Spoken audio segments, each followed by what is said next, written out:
Hello, everybody, and welcome to the Makers in Minnesota podcast, where we talk to cool people doing cool things. Today, we have Angela Kamek, Jessica Amel, and they are the daughters of Janet Firkin. And the name of their product is Janet's Compotes. And I have to hear how you guys decided that Janet's product was so worthy that you wanted to start a company behind it, because this has been like a family recipe for a long time. So let's Yeah. hear how you guys got started. First of all, thanks for having us on. This is Yeah, really exciting. She actually created the products in forever ago when we were teenagers.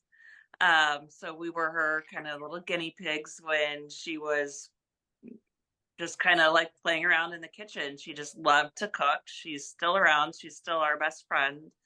And so that was real interesting. She kind of struck on gold in the 90s when spicy wasn't really that popular in the Midwest.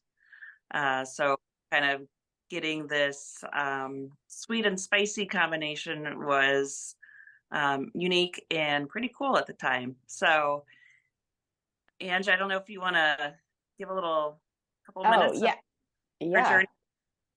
And yes, hi. Thank you so much for having us. sure. Yes. So she actually grew her business in a commercial kitchen. She moved out of our house, the one we were growing up in. She lived in the house, but she moved the production The out, business out. Yeah. obviously.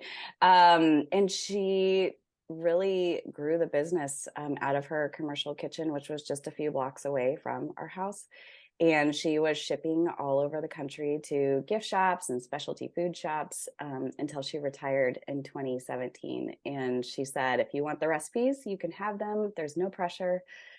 Jessica and I were both doing different things at the time, and we both had kids, but we were like, yeah, we'll do it. Of course, knowing nothing about how much work was going to go into it.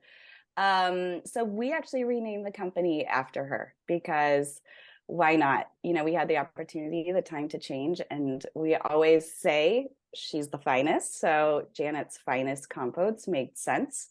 And it also not just sort of honoring our mom, but also being able to honor her legacy of what she had built, that she always did things the right way to the finest. And so even now when we're doing things, it's like, that's not Janet's finest. We really make sure that our quality is high, and kind of everything we do, we sort of set this bar from our mom. So the name. So a compote is different than a jam or a jelly in what way?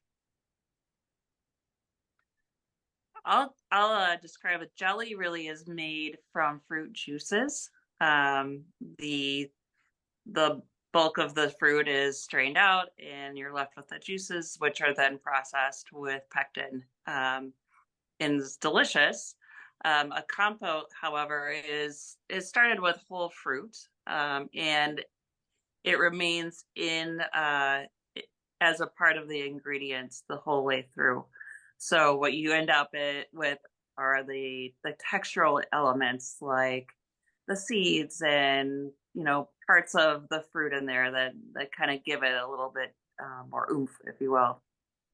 And your current flavors, I know the blueberry jalapeno is a big seller, but you also have, is it raspberry habanero? Actually, Um, all of our, this is oh, why go we're sisters. We talk over each other. All of our compotes are just jalapeno. We don't use any other kinds of peppers. We are still using just our mom's recipes. So that's what she used. Raspberry jalapeno is our bestseller, and then cranberry jalapeno is actually our second bestseller, which is something that a lot of people don't think about. I think it's super unique, but especially for the holidays and entertaining in the fall, it's just a really unique flavor that she came up with, which of course we always ask, like, how did you do this? And she's like, I don't know. And that's typical Midwestern, like, woman, like, so humble. So true. Now, as we've matured in our palate since the Food Network came on board, we are having boards and cheese and charcuterie platters. But in the day, how were people using the compote? Were they using it in the same way, or has it changed over time?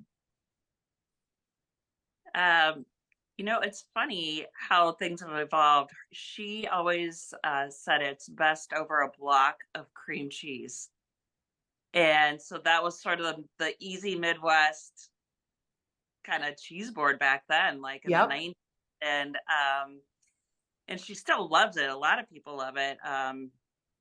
We've kind of moved forward and we think that goat cheese and Gouda and some of the other cheeses that are more available now um, than back in the day are also really great pairings and what we see a lot more on the cheese board these days. Were you able to retain a lot of Janet's original accounts? And then how did you build on that, or how are you building on that moving forward? Yeah, And we did. Oh, sure. Yeah. We have. I mean, it took us a little bit of time to get back to her level. We did retain a lot of her accounts because it was so relational. She had so many amazing relationships with her customers. And for us, customer service is really high on importance. So the quality of our ingredients, the quality of our product, and then paired with just good old fashioned good customer service. So yeah, so we actually have retained a lot of her customers, wouldn't you say, Jessica? And then this crazy thing happened during COVID. We had made this like grand plan that we were going to grow and here's how we were going to grow. And then COVID hit. And so, like everybody else, you take a few weeks to go, let's go watch Netflix for a little bit. And then now let's go assess how we're going to do this. So, um, I think we made plan B, C, D, E, F that year. And what ended up happening, and I have to give a little bit of credit to Jessica here on this one, is that we sent samples to, I think, like 8 cheese board makers on Instagram. And we were pretty new to Instagram at the time. We're both in our 40s, full disclosure. So we hadn't been on Instagram before that, not a lot at least. But anyway, so we met, for example, Kelsey from the Boardloon locally, and then several others nationwide. And then out of nowhere, we became kind of the premier jam brand for cheese boards on Instagram. And so we had, built a website out and we started selling wholesale off our website to these cheese board makers all over the country. And I mean, that first year we sold I don't even know what percentage, like so much more than we thought we would ever do. In fact, they asked, like, can you make smaller jars?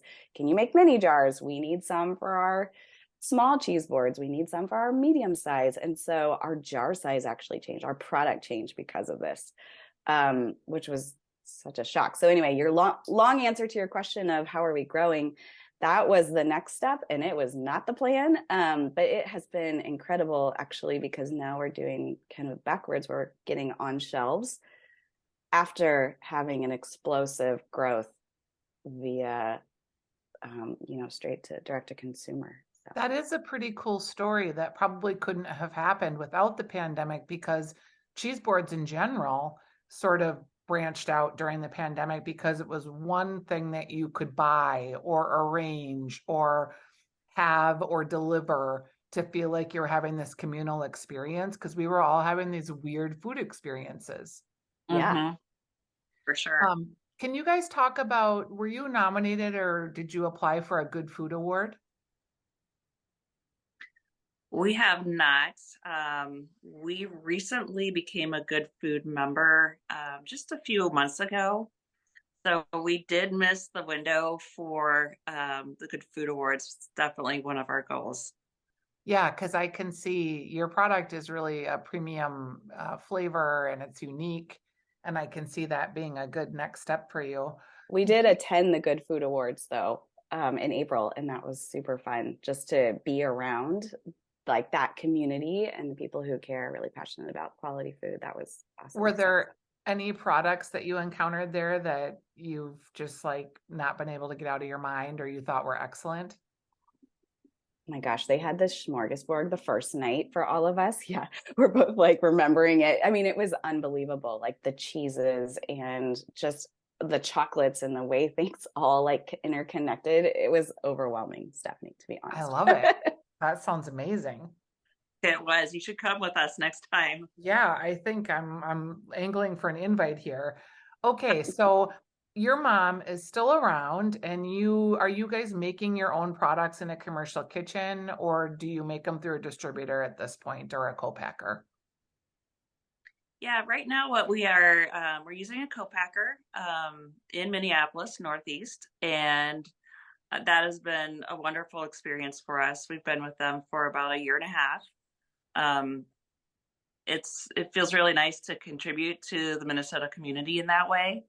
Um, sure, long term goals are to have our own facility. We would love to have that. But we're just not quite there yet.